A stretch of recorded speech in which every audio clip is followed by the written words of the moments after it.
high atop the city of Philadelphia on the 52nd floor of the Mellon Bank Center at the Philadelphia's Pyramid Club, home for a diverse and community and business leaders to connect, collaborate, and unwind. In the Content Club studios, this is Storytelling with a Purpose, and I'm Jim DeLorenzo, your host. Today I'm going to be talking with my clients, colleagues, and friends, George Lekas and Ron Averett from Philadelphia area startup Motobyo, and we'll be telling you more about them in just a bit. One of the reasons why I want to do a podcast about storytelling with a purpose is so that I can share some of the experiences I've had over the last 40-some years in PR, marketing, communications, and share ways that storytellers can connect with their audience in a purposeful way. And businesses that are trying to reach an audience can make an emotional connection with their potential audience, identify what void they can fill in the lives of their customers, and what value you bring to your customers. I started telling stories for my friends, my colleagues, and my clients while still in high school. And from Villanova University to the Nuveen Champions Tour to US Interactive to my own firm, my entrepreneurial vision and mindset have led me to realize that my true vocation is storytelling with a purpose and telling the stories of my clients in a way that will drive sales, drive interest, and connect with people one-to-one. Today I want to lead into my conversation with Ron and George with the story of how I used networking to build my business and to make my connections and to do my job.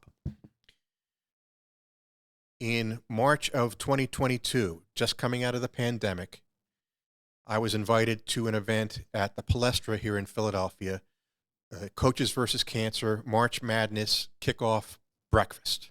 And all the coaches of the Philadelphia Big Five college basketball teams were there. And I got to see a lot of people that I hadn't seen since before the pandemic started. So it was a great opportunity to re-engage with that community. And I was just working the room. I was walking around talking to people who I'd known for years, but I hadn't seen for a while. And one of those people was Villanova basketball coach Jay Wright. And Jay and I have known each other for many, many years. I walked over to Jay to have a conversation with him, and unbeknownst to me, but probably I should have expected it because it was Jay Wright and he was a celebrity, the camera crews from the local Philadelphia stations were recording our conversation as B-roll for a future feature on that day's event. The next morning, the footage aired on NBC Sports Philadelphia's morning sports show, and an old colleague of mine named Greg Olensky saw me on camera talking to Jay Wright and said, "That's Jim DeLorenzo. I've worked with him in the past. He's a really good guy. I wonder if he would like to meet Ron and George at Motobyo and maybe he could help them out." He put in a call to me, connected me to Ron and George. We've been working together for over a year now on building the brand awareness of Motobyo, both in Philadelphia and beyond. In that time, the networking continues. I meet people through George and Ron. I meet people through the media. I meet people all around the city here at the Pyramid Club. I met a major auto industry media veteran named George Polgar, who's based in Philadelphia. I went out and researched him and went out and introduced myself to him, and I've really begun to see him as my ally in this cause. I've met reporters at the Philadelphia Business Journal and Technically Philadelphia that I had not met before that I was able to bring into the mix for the Motobyo story.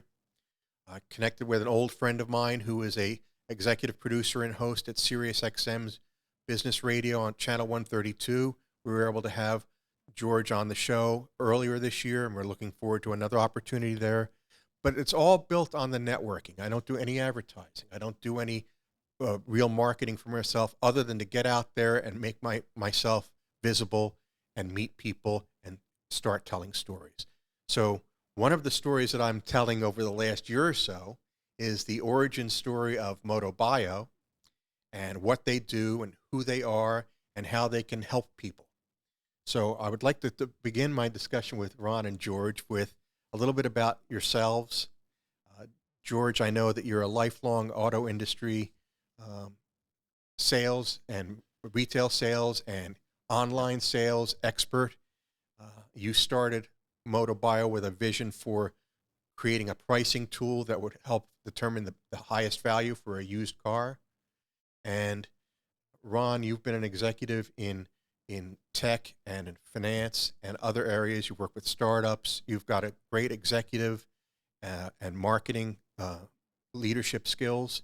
And you met George previously, and you guys came together. So how did that meeting start? How did you first broach the idea of Motobyo, and what led us to where we are today as a automotive industry tech startup? You want to start? Sure. So Ron was a customer of mine. So before I knew what Ron did just by having conversations with him when I met him. I've sold. Ron drove nearly new BMWs, which was kind of a specialty of mine, and so I knew what he did, what his background was, and when I had so I developed a pricing tool for my own dealership to make us smarter at buying and selling vehicles and being able to properly price them. And thought about a way. We had a really good program for buying cars from the public, and selfishly as a dealership, I was thinking like, well, how can I do more of this so I could buy more cars? The cars were really good for us. It was a great product. They had a higher desirability index than most cars. All of that. They were less expensive because they were a few years older. And by talking to the customers that I was buying these cars from, I found out that a lot of them had already tried to sell their cars themselves, but had failed at doing it. So I started noting the reasons for those failures and like what happened to them in their journey of trying to get this car sold privately, that it fell apart, and they decided that they were done with it and they needed to sell it to someone, and found me. So I started putting together a list of these roadblocks, I call them, that consumers face when they're trying to sell their car themselves. And by the way, as a dealership, it was really easy for me to get over a lot of those hurdles. We did that every day. We do that for a living. So I started putting together some solutions for like, well, what could we do for a consumer to overcome this, so they don't have to take less for their car, or they don't have to struggle getting it sold. And when I started putting these together, again, I was thinking about it to use for myself. And so I reached out to Ron because I knew Ron's a professional CEO and was hired in by venture firms to help entrepreneurs that had either a failing CEO or struggling CEO, or to get to the next level, or to get to an exit, or all that. So I started going over it with Ron, and we quickly learned that me trying to buy all of these vehicles myself for my own purposes, and that wouldn't work. That's not scalable. Mm-hmm. And so we as a team sat down really early on and started thinking about, well, how do we do this at scale? How do we put ourselves in a position to dominate in our home market? And we're a Philadelphia company. We're home based in Horsham. So how do we put ourselves in the position to dominate here locally, and then be able to pick up and move on to the next market without more infrastructure? It would be impossible for a dealership to try to duplicate that, right? Because they can't put a dealership location on every street corner in every neighborhood in every city. We can do that though, because we can do that with the web, mm-hmm. and with our partnerships. And so we quickly learned about the size and the scale of what this business really could be. And if we partnered with the right people and leaned on people that already did something very well, there's no sense in us trying to duplicate something that somebody else is a premier provider of that particular service. So that's what we did. And with scalability in mind, kind of sketched out a business plan, and forward putting pieces in place. Yeah, that's exactly what happened. But there was this moment in the process early on. It's like everything. You have these little moments where things can go, one way or another. Sure. And in this case, when George started describing this to me, because we had a conversation a few years earlier about another business opportunity that didn't really pan out, and it was interesting, but I wasn't as charged up about. But when George described this, I realized, and we don't have to walk through these, maybe we'll get a chance to talk about them later, there are so many reasons why this was such a compelling business. And there was a moment where I was like, okay, if I'm going to be involved, I have to jump all the way in. About that. And so there was just this thought, like, okay, it is that good. Because, when you tackle something like a startup, you're headed down, a long journey, Sure. and an interesting journey and a challenging journey. So, I thought through the dynamics of what the next, 3, 4, 5, 6 years was going to look like, because that's what the process is. So if you're going to head down that path, you've got to know what you're heading into. And it only took me not a day, but just, a very short amount of time to go, this is worth the investment. Wow. And it still is. That's exciting. And again, kind of goes back to that networking idea that at the top of the show, where you guys knew each other because you were doing business with them. You were a customer.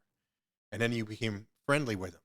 And now you're collaborators, you're partners in this new venture. When did the formal process, if you will, of starting the business officially begin? Because you had worked on some of the technology, and you were working on some of the ideas based on your conversations with customers that you encountered, and you saw the roadblocks. When did it become, okay, this is the business plan we're going to put together, and we're going to start this business? I think within about 90 days, we had a really good idea of where we wanted to start technology-wise. And like with any startup, there's detours there, right? We put technology in place that we thought that consumers would love, and the consumers spoke, and they didn't love it as much as we did. And so, that stuff happens. But the I would say the set of our top 10 type of solutions that we put together to help a consumer, and we started with the seller of a vehicle in mind, which turned out to be every solution helped the buyer, which also helped the seller. Right. So all that, we could look at it kind of either way now, but we started out with the seller in mind, because that's who was failing with, very good vehicles, very quality vehicles, but then just failing to be able to find a buyer for them or get the deal closed, I'll say. So within about 90 days, I think, though, we had a really good outline of what we wanted to do with this company, and kind of a set of marching orders. Ron's incredibly organized, thankfully, because I'm not. But I think we had a really good idea of what we wanted to do, and at that point in time, we were already vetting technology, resources to help us get this thing completed and get an MVP built and get ourselves to market. Yeah, and I think about that. Yeah, and I think we, what we discovered pretty quickly, which was, perhaps luck, but good for us, is that we sort of divided and conquered, task and tasks that we each of us sort of specialized in. Early on, George was obviously, given he's essentially the product architect, it made sense that he was connected to the technology because that's what we were building. And while he was doing that, I was taking care of corporate structure and, documentation, creating presentations and pitch decks, and starting to talk to people about what it would take to raise money and where that might come from. And then we would, connect and say, so where are we? And as we moved down that path, then we started thinking about, well, we're starting to make enough progress that we've got to begin to think about what a marketing, process would look like. And so that's how it all evolved. And, we were just headed down these multiple parallel paths with the intent of, once we're far enough, then we can really focus on getting the capital that we need to launch the company. And that's where we find ourselves today. That's an amazing process that you guys went through, but it was organic that we did it that way. And I think one of the things that some entrepreneurs lose sight of, and you kind of identified this just now, you each have a specialty, or you have a core competency. So you were working on the technology, you were working on getting the auto industry side and the technology side together, and you were working on the organization and the financing and the building up the structure. And then where some entrepreneurs fall down on this, as you mentioned, marketing, PR, other operations, you need to go out and find those people. You don't necessarily have the time to do that. And that's where people like me come in and say, well, I'd love to help with this. And that's what my experience has been with entrepreneurs and startups is you're so focused on getting the company started that sometimes they don't know what to do with that next step. They don't really know how to do it. So that's great that you guys are working with people to network again and find other people who can work with you. Yeah, I guess we started putting in practice some of the things that you were talking about before we met you. Right. Because throughout all of this process, we were constantly reaching out to other people, getting their opinion about things, whether related to product or just to find resources. Because as you can imagine, in a startup, it really is about resources. Sure. And a lot of our effort throughout that period was, where do we find talent like this? How do we get them interested and or involved? And so, between our networks, we had a larger network, and then as we worked that network, it exponentially got larger. Absolutely. I think that's been a key to your early success. Now, in 2022, when we met, here we are in mid 2023, you were ready to launch the website, launch the product, and we're launching it in the Philadelphia market. And we've learned some things together about the Philadelphia market. We've learned some things about beyond the Philadelphia market. What are some of the things that surprised you in this process, and what are some of the things that disappointed you in this process? Well, I'll take the. You want the surprise or the disappointment? No, well, you know what? I would say that there have been a couple of surprises. There are probably some surprises where I thought that there are some offers, or part of our solutions that might be more, the consumer might gravitate to or be more receptive to early on, and hasn't. But the process hasn't been that dramatically different than what I thought it would be, because that's the way startups go. Right. And I mean, if you look at our first 11 or 12 month, history, first of all, given my background, I think it's gone phenomenally well.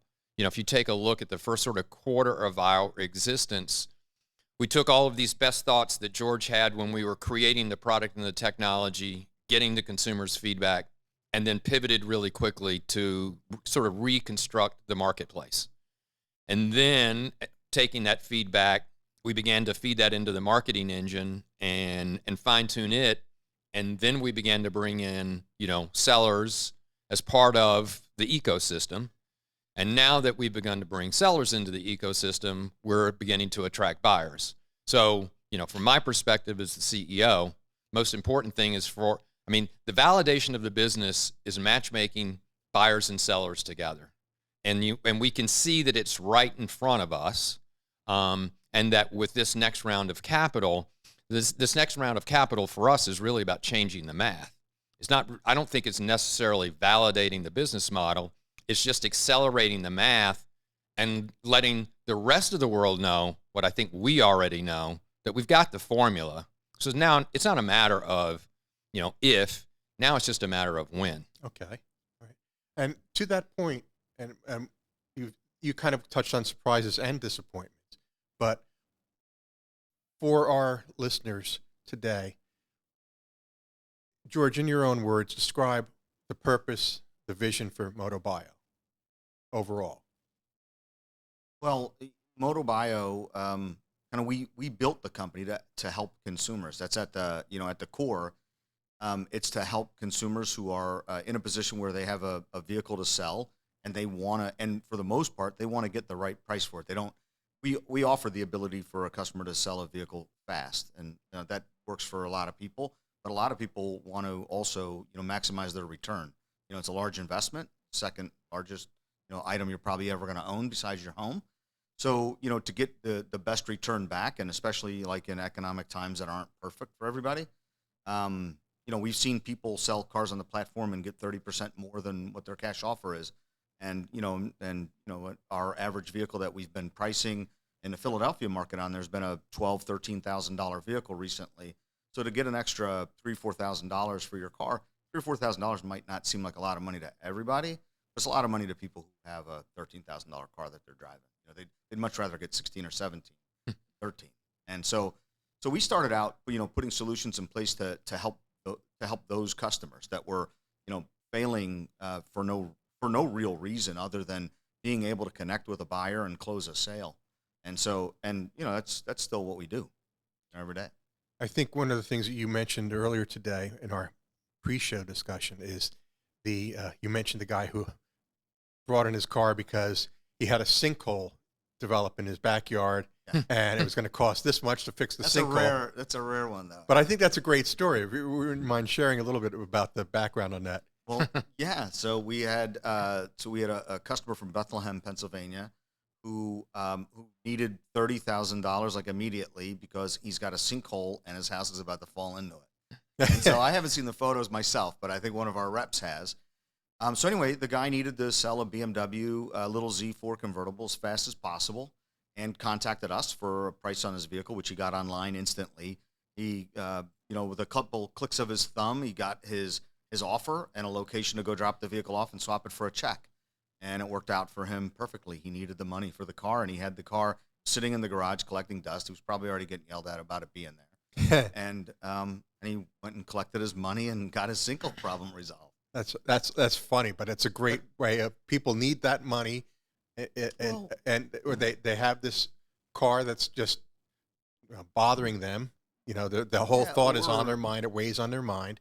I know that one of the things that we've discussed in the past is you go to a dealership these days and you sit and you wait. I mean, the last time I dealt with one particular dealership, I was in there for 4.5 hours before I even got the chance to sign on the dotted line. And then I had to wait another 2 hours to get to, they took the car that we were trading in, and then we had to wait basically about 7 hours to get the new car. Right. In the dealership with really nothing to do. Yeah. And those feelings, those events just suck the life out of your soul. They just you walk out of there and you're like, I would have taken the worst car in the world just to get the hell out of there. Well, it's funny because I think consumers almost always leave a dealership, and not every dealership. We've got a lot of dealers as partners that are really great guys, but the process takes a long time, and I think a lot of people leave the dealership thinking like, "Got to be a better way." Yeah. And I think a lot of companies are born based on that feeling right there. Yeah, there's got to be a better way to do this. I mean, we've been doing this since Henry Ford rolled the first Model A off in 1903. We've been doing the same thing. There's got to be somebody who figured out a better way to sell a car and get a car bought. See, I think that's what the ultimate power of Motobyo is about the experience. A lot of our marketing and messaging, communications now is about you can get more, you can do it faster, you can get all this help. But I think in the end, over the course of time, as we have, as our success builds on success, I think the thing that is going to differentiate us from everyone else is that the consumer is controlling their experience, right? They're not sitting at the desk waiting for someone. They're moving at their pace. Consumers can move as quickly as they want, or they can move at whatever pace they want. They're in control. No anxiety, no drama, no issues. And we are helping them along the way. So I think that story, that aspect of it really resonates with consumers, and it really resonates with both buyers and sellers. And what you guys have come up with Motobyo, and I'll remind everybody, it's Motobyo, MOTOBYO.com is the website. It's a marketplace that's connecting supply directly to demand, peer-to-peer, private party, used car buying and selling. At its core, it's a consumer-focused website and platform. But what are you seeing as far as the responses? I know that some of the things that you have done recently have been based on consumer experiences, customer experiences, people who have used the site and said, hey, have you thought of doing this, or looked at the site? How do you see the customer reactions to what you're doing? What are some of the positive aspects that you've heard from your customers? Well, I think that, when Ron was saying earlier about us having, I think, a pretty easy time at the startup process with Motobyo, one thing that I think about that Ron brings up quite a bit is that, most times in startups, you've got a lot of little technology glitches and technology issues. And we did a fantastic job of bringing on board like a world-class tech team that has kept us up 100% of the time. Like, we've never had downtime at Motobyo. So and even then, yeah, knock on wood. But even even when we have a big release every 2 weeks, we have upgrades, we have stuff every 2 weeks based on 100% customer feedback, right? They wanted, so a couple things, it used to take 9 or 10 clicks for you to get your price and get your car for sale. Now it's 6. So, and that, we worked with a conversion rate optimization company helping us, talk about, like, let's test and retest, consumer, like, sentiment about different changes on the website and what makes a customer feel like this is a good experience, like that it's trustworthy, that I could rely on this, because like I said, it's a big ticket item. It's not like buying and selling trinkets, So, but everything that we've done has been, based on consumer feedback, and it's to, we've shortened the process. Like you can get a price and agree to it and set yourself an appointment in 3 minutes or less. So it's all, like, everything that we've done, has been about speed and ease. Wow. And I think one of the things that's neat about that too is that you're testing things out. You're working with people. You're working with experienced people and veteran people and bright people. And it's not two guys in a garage putting up an Etsy store or using Craigslist. It's a professional, organized creation through your partnership and through the people that you're working with. What has been, like we've talked about, you started in the Philadelphia market late last year. We've done some expansion to other markets. There have been cars listed and customers registered from 48 states now, but basically everything is coming out of Philadelphia, and the cars that have been all kinds of varieties of used cars, whether it be Teslas. I think you had a Maserati on there recently, and all these other great cars, both workday cars and kind of like higher end cars. Right. Is that kind of like where you want to go, or do you want to get beyond that at some point? Oh, I think anything that's got wheels and tires on it is going to be on there at some point really soon.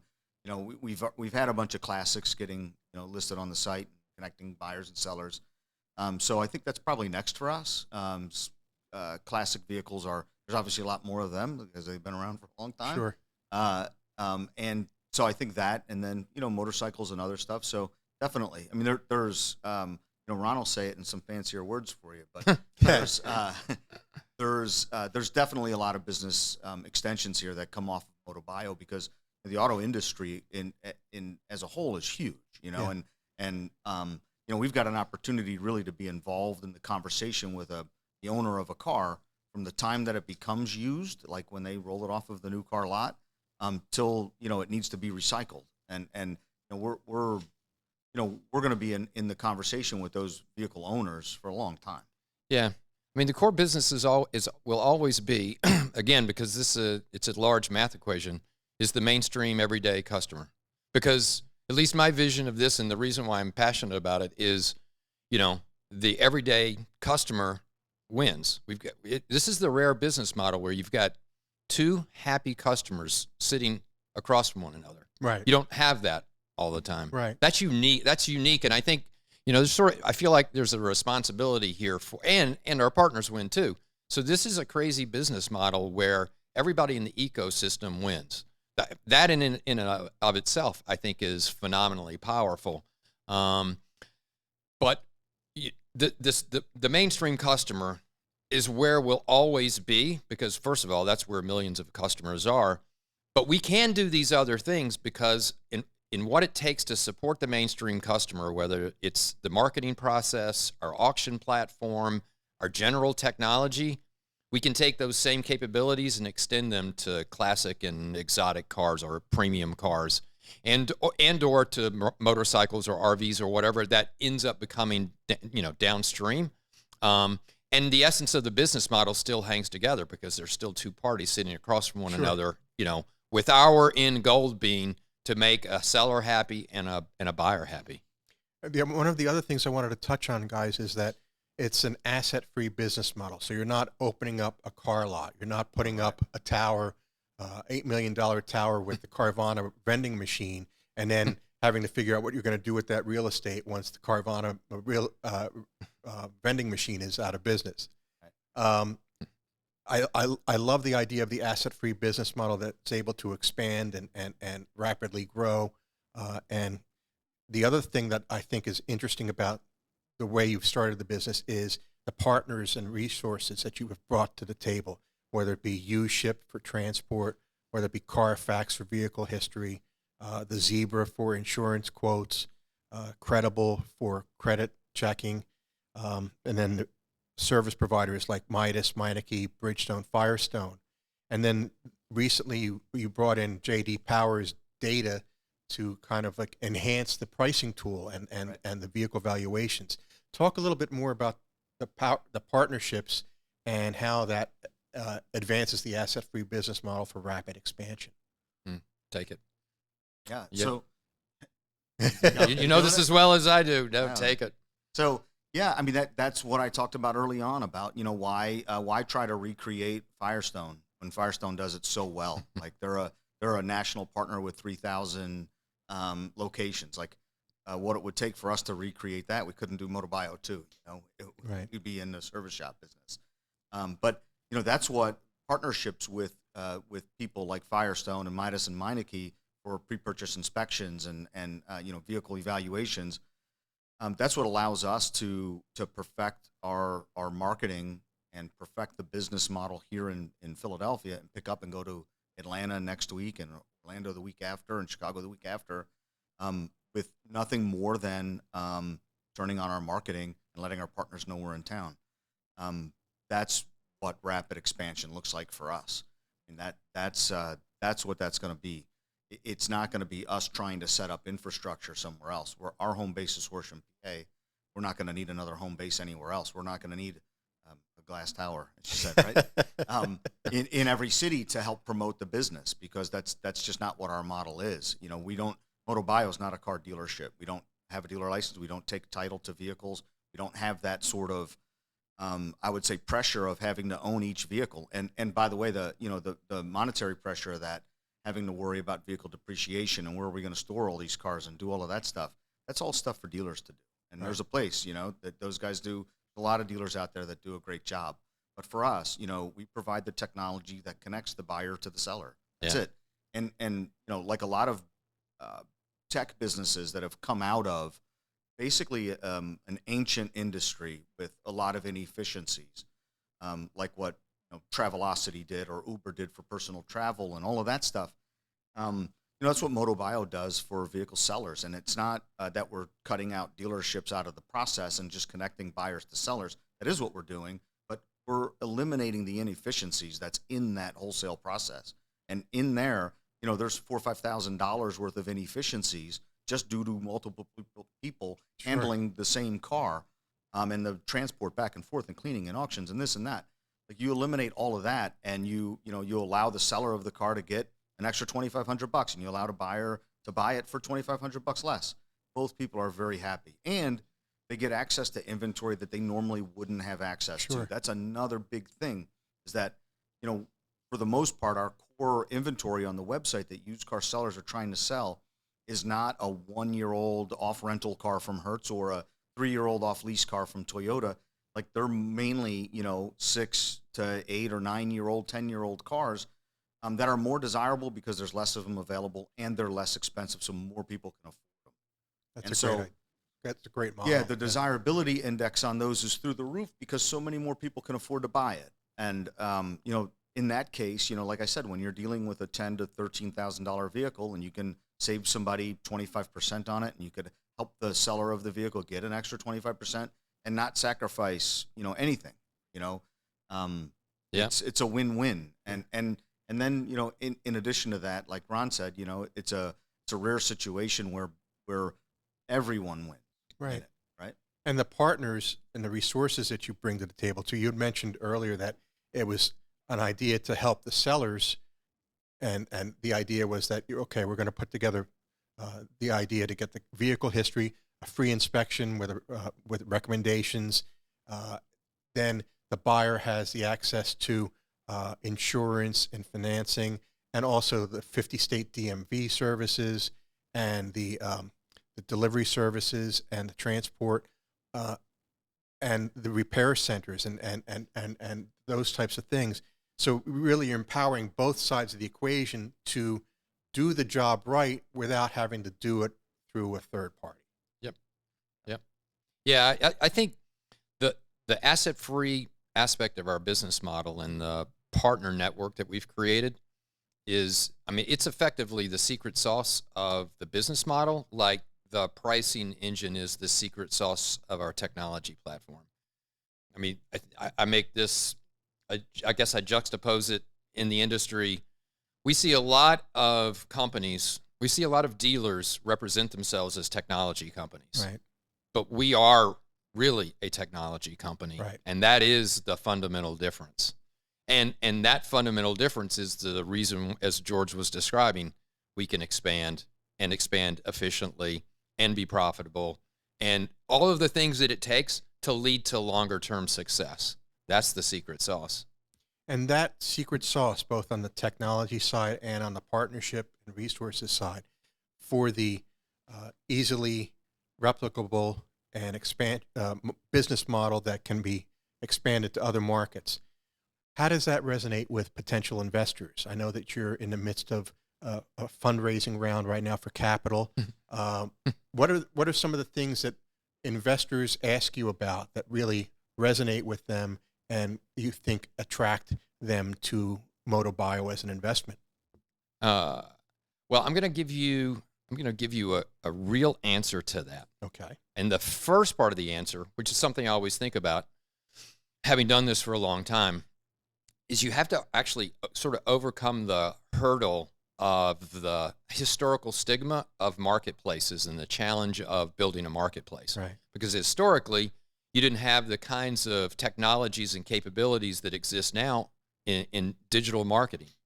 You know, everything was, you know, mainstream radio and TV and Sure. broader branding and very expensive, and that was a tough slog. You know, we're in a much different place today, given the kind of marketing technology we have access to. So it's a consideration, but it's one that you can overcome. But from the broader perspective of what an investor will see when they evaluate the totality of the Motobyo opportunity, it's a huge marketplace, 40 million used cars bought and sold virtually every year.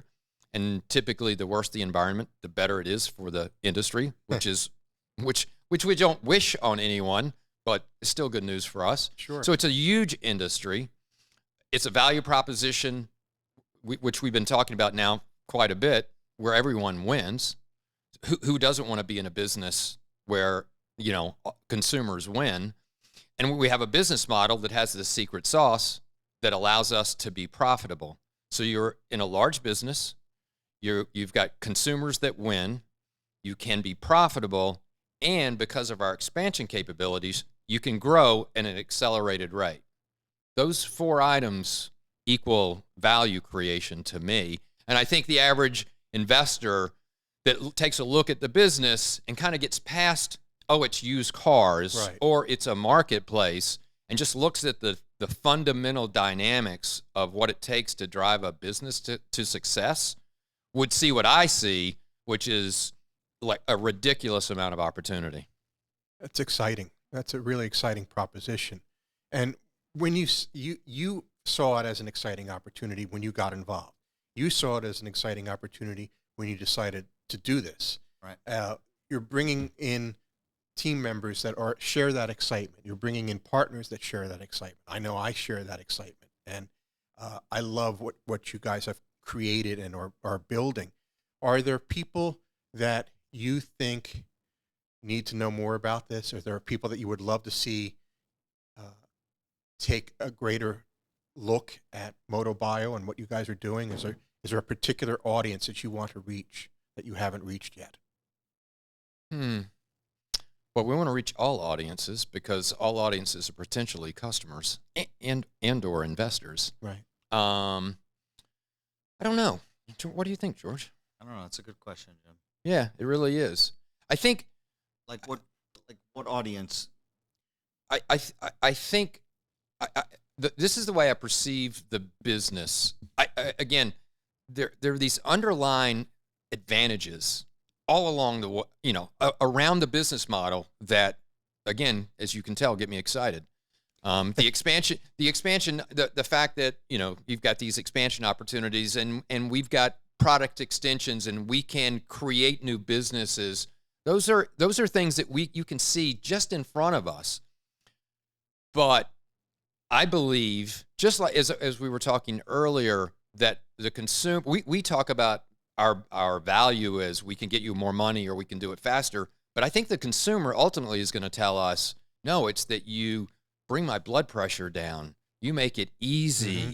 I'm in control. I think, like, oh my God, this is a breath of fresh air. Sure. See, I think that'll be one of the things that begins to set us apart as a differentiator. Okay, I like that. Yeah. So extend it to another component that gets me excited, and that is success breeds success. And so as we start building, that's why I say it's not a matter of if, it's a matter of when, because we're going to have these stair steps to success. But each step is going to get wider or deeper. Sure. Because the virality of that success is going to build on one another, because word of mouth, I mean, just think about the world that we live in today. People want to find a better solution. Yep. They want to find the next thing. We don't have to go. We don't have to go that far. People are going to come to us, right? That's a powerful business model. So now I just have to go out there and tell them about it. Yeah, your job's so easy. Yeah, exactly. Well, I think one of the things that's interesting too. I mean, we talked about the guy with the sinkhole. I mean, there are people out there who have an immediate need for cash, whether it's me trying to figure out how to get the new air conditioning in, or coming up with a new way or a quick way to raise some extra cash, because we are in a difficult economy, and there are a lot of challenges right now. And this idea of making it a win-win for the buyer and the seller, and an opportunity to be in a stress-free environment where you're not dealing with the Craigslist killer who's going to come over to your house and kick the tires. We didn't let him sign up. You've talked to George too often. Well, I love that concept because I can see it in my mind. It's a story that's there. But again, it all comes down to the storytelling. And as you build the word of mouth and the viral marketing, and we start to capture the stories of the people who've had success on Motobyo, that's also going to bringing in more and more people. See, actually, I don't want to be kind of corny here, but it is the thing that I think about. Just think about the Motobyo story. Right. I mean, the way that we came together, and putting the pieces of the company together, and the initial challenges of what it takes to really manage a startup. But that's going to be in the rear view very soon, because there really is nothing but transaction volume and traction and consumers that are happy. Because I do fundamentally believe, I mean, when I talk to my kids, they come to me and they tell me about solutions and new capabilities that I have no idea about, because they find them on the internet every day. Right. So you're telling me that we're giving consumers more money, or we're helping them sell their car faster, or we're making it easier, and people aren't going to discover that? Like, no, we're going to spend, we're raising money to spend money to do our part. Absolutely. But people are going to find us. Yep. And that's success. That is going to be one hell of a story. Well, the origin story is still in progress for Motobyo. We've talked about the power of networking and the power of storytelling with Ron and George. I really want to thank both of you guys for coming down to Center City, Philadelphia, and joining me today. And I look forward to continuing our adventures together. And if anyone has any questions about what we discussed here on today's show, I encourage you to visit the Motobyo website, motobyo.com, and check it out. It's open right now for you to take a look at. And Ron Averett and George Lekas, I really appreciate you taking the time to be here today.